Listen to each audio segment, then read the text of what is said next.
দেশের আলোচিত ব্যক্তিদের মধ্যে একজন ব্যারিস্টার সুমন।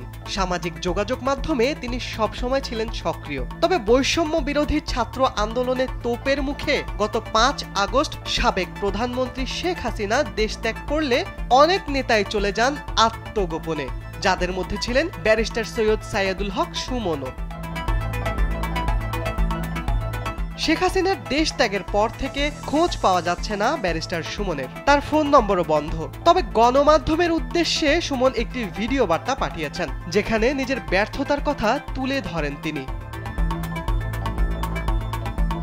এদিকে সম্প্রতি ব্যারিস্টার সুমন কোথায় আছেন সে বিষয়ে মুখ খুলেছেন ২৫০টিরও বেশি ডিজাইন অপশন নিয়ে ওয়ালটন স্মার্ট ফ্রিজ, বোঝে আপনার প্রয়োজন।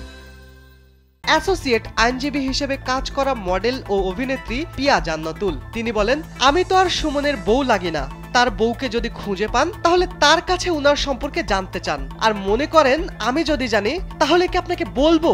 এতটুকু তো আপনার বোঝা উচিত।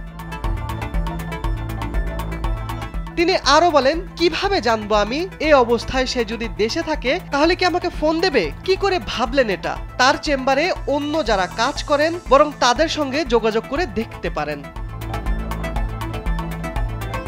দ্বাদশ জাতীয় সংসদ নির্বাচনে হবিগঞ্জ ৪ আসনে নির্বাচিত হন ব্যারিস্টার সুমন। এর আগে বিভিন্ন সময় নানা সামাজিক ইস্যু নিয়ে ফেসবুকে কথা বলে আলোচনায় উঠে আসেন তিনি। শিবলি আহমেদ, কালবেলা।